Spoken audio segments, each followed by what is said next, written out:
Palladium ધાતુની સપાટી પર હાઇડ્રોજન વાયુનું અધિશોષણ. અને અધિશોષણ સમજાવવા માટે આપણે એક ઓસ્કર વિનિંગ કાયમ છોકરાઓને એક એક્ઝામ્પલ આપતા હોઈએ છીએ અને એ એક્ઝામ્પલ તમે જોશો તમારી તબિયત ખુશ થઈ જાય છે. અને આ એક્ઝામ્પલ માત્ર ને માત્ર વિદ્યાર્થીઓને સમજાવવાના ઉદ્દેશથી છે.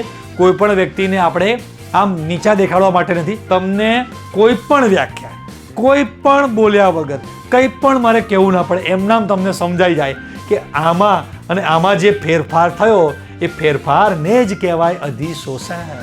क्या बात है सर, क्या बात है सर. આવા તમારા ઘરમાં આજુબાજુ નાની બેન, મોટી બેન, માસી, મામી ને ફોઈ ને ભાભી ને દીદી ને આંટી ને બધા જે કોઈ મેકઅપ કરતા હોય તો કદાચ સાવ હમણાં જેવા તો ના પણ હોય, બરાબર, પણ મેકઅપ કરે એટલે સપાટી ઉપર જે આ પાવડર, લાલી, લિપસ્ટિક, જે પણ બધી ક્રીમ્સ બધી જે લાગે છે એ સપાટી પર એને અધિશોષણ કહેવાય. એ એકવાર મોઢું ધોવે એટલે હતું એવું કાળું ધબ જેવું મોઢું બહાર આવે. अरे साला अलग फ्रॉड चल रहा है.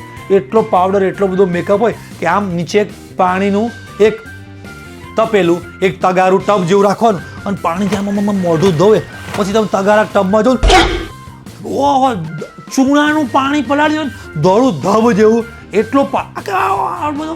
અને જો મોઢું ધોતા હોય અને પાણી નીકમાં ગામ બહાર નીકળતું આખું ઘર ધોયું, ચૂનો કર્યો, આટલું ધોળું શું નીકળ્યું? મેકઅપ. આટલો બધો 250 ગ્રામ પાવડર તો એક વારમાં લગાડી દીધો બેને. એટલા પાવડર ને એટલા મેકઅપ હોય છે કે નહીં? ऐसा थोड़ी होता है.